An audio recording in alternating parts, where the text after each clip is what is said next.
All right, stand by. 10 seconds. Camera one. Count. Ready, camera two. And cue talent. One. Roll for record. We all have embarrassing family members. Billy Beer, anyone?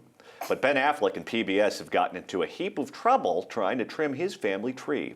I'm John Phillips, and slave-owning ancestors are at the top of today's rundown. The PBS documentary series Finding Your Roots is hosted by Harvard scholar Henry Louis Gates. You might remember him from the infamous beer summit with President Obama and the police officer who arrested him. On the show, Professor Gates surprises celebrities by telling them who their ancestors were. But he ran into a bit of trouble when he discovered that left-wing darling Ben Affleck has an ancestor who owned slaves. Now, that's usually not a big deal. Other people who've appeared on the show have learned the same thing. But Affleck apparently asked Gates to cut that ancestor out of the show. In a leaked email to Sony Pictures chief Michael Linton, Gates wrote, and I'll quote him directly here, "Here's my dilemma. Confidentially, for the first time, one of our guests has asked us to edit out something about one of his ancestors, the fact that he owned slaves.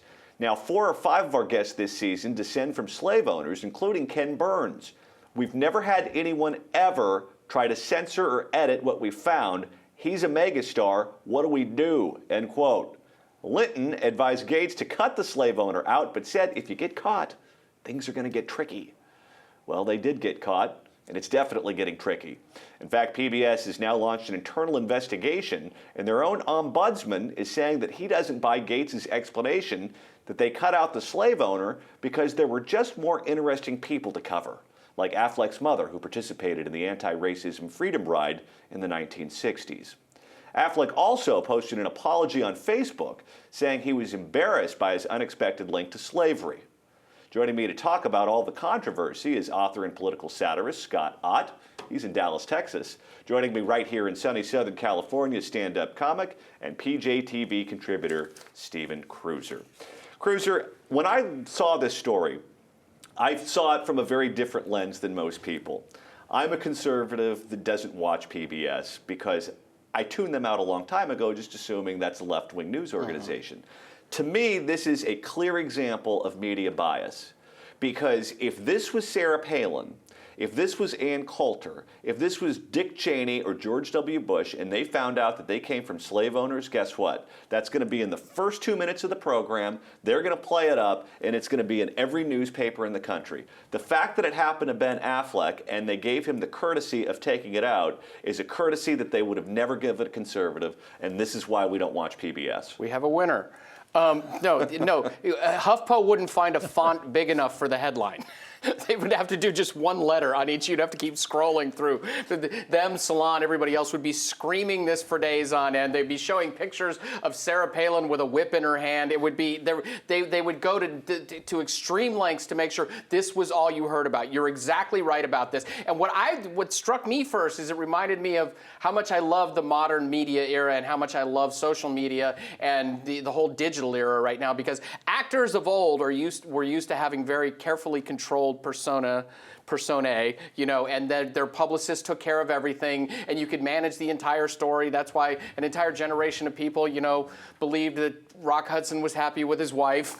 And things like that. And now that's not the case anymore. Little creepy things like this sneak into people, and they can't control. They're real people with real blemishes, and they can't manage that the way they used to. That's what I thought of first here. But you're right about the bias angle, because it's we're always playing the what if it were a Republican game right now, because it's a valid game to play. Well, how about it, Scott? Am I being too sensitive here, or am I onto something? I think you're onto something, and I think there's one word that describes why Ben Affleck had to have that part of the show cut out. The word is reparations. This wouldn't have been a problem with a Republican, because there are no Republicans running around screaming that the United States should continue to be punished for its role in slavery, and that all people in the South deserve to be looked down upon because of the slavery in the South. But if you're somebody from the left and you've been saying, hey, we're bad because of slavery, and the descendants of slaves are due reparation money because of what we did to their great grandparents, well, then you're in a bad position. So Ben Affleck, I feel right now, owes the descendants of all of his ancestors' slaves as much money as he can possibly give them. You know, it's funny because he had nothing to do with what his ancestors did. He certainly had no control over it. He's embarrassed about that, but he's not embarrassed about Geely. That he had control over. I know. What up with that? No, but this so ties in to the leftist psyche right now, where you're supposed to be grandfathering in guilts of your ancestors and of your historical past. It doesn't even have to be your ancestors, just be the people from the country you lived in. You know, most of my family got here in the early 1900s, but I'm supposed to pay reparations. You know, my family couldn't afford to own enough food for the week. I came from poor people. But this so locks into and exploits one of the most annoying things about the left, is where we're always supposed to be feeling guilty and be, chastising ourselves for something. And now here, finally, where he could have just, it would have been great if he had just said, oh, this is really embarrassing, and gone very public with it. Should have gone the opposite way. Should have been big out there, gotten it out himself. But the way he did it just shows that they talk the talk, but nobody on the left walks the walk. Nobody. You know, Scott, this also strikes another nerve with me. The left is always trying to rewrite history. If you look at any history book that's in any public school in the country, you'll think that it was Democrats that were responsible for civil rights in the 1960s. Yet when you look at the votes and you look at how Congress responded to that legislation, Republicans were at the forefront of supporting equal rights for blacks, equal rights for minorities.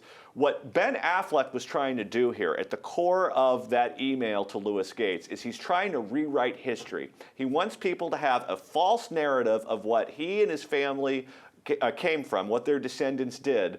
And to him, that's a perfectly acceptable thing to do, in my opinion, because the left does it so often. I agree. And, the Democrats were the constituency that created and sustained slavery and Jim Crow and that blocked the Civil Rights Act. If Ben Affleck had an ounce of, rationality and humanity in him, when he heard that news, his first response would have been, wow, look how far we've come. My ancestor was a slave owner. My mother marched for civil rights. I'm a passionate advocate for equal rights for everybody. Isn't it great to see that this country has come so far in a relatively short period of time? It's extraordinary. He should have been celebrating the fact that we've made this progress in civil rights. Instead, he's ashamed of it because, again, he's been branding the United States as the bad guy all these years because we were involved in slavery. And Democrats have never borne their share of the blame for that. And let's not give Gates a pass on this either. Shame on him for even considering cutting it out. Shame on him for running it up the flagpole. Okay, that's embarrassing. This guy became famous. This guy became part of the public consciousness and has got this show right now because they were exploiting an issue that was a false narrative again. Shame on him for this too. They take care of their own. Yeah. That's what it is. And thankfully, we can shed a little more light on them than we used to. And you know what, though? Black liberals involved in the civil rights movements have been giving white liberals who have behaved very badly on this subject passes for a long time, including Al Gore Sr. Yep, as long as you just get the right kind of vote now, they'll grandfather in whatever. They've been lying about Barry Goldwater for 40 years. Why start telling the truth now? It really boils down to partisanship, doesn't it, Scott? Absolutely. I mean, they're liberal first, black second. And in this case, Robert Byrd. I mean, come on. We've got all this legacy of democratic racism, even going back to the time when the driving force behind unionization was essentially to keep out blacks who were migrating to the north and people from other countries. I mean, that's the idea why they wanted to create unions in order to protect that trade. And now I'm willing to forgive and forget and move on, but they're not. And because of that, because they raise that bar and they get up on their high horse, then they have to be held to the same standards that they were using to hold us to. I think the next time that a Republican's involved in a debate and talks about defunding PBS, they shouldn't bring up Big Bird. They can say, we should defund PBS because if Ben Affleck wants to whitewash his own family's history, he could pay for it himself. Big bird with a Ben Affleck face and a Klan hood on. That's what you do. There's the image right there. That's how we win the Big Bird culture wars. alone.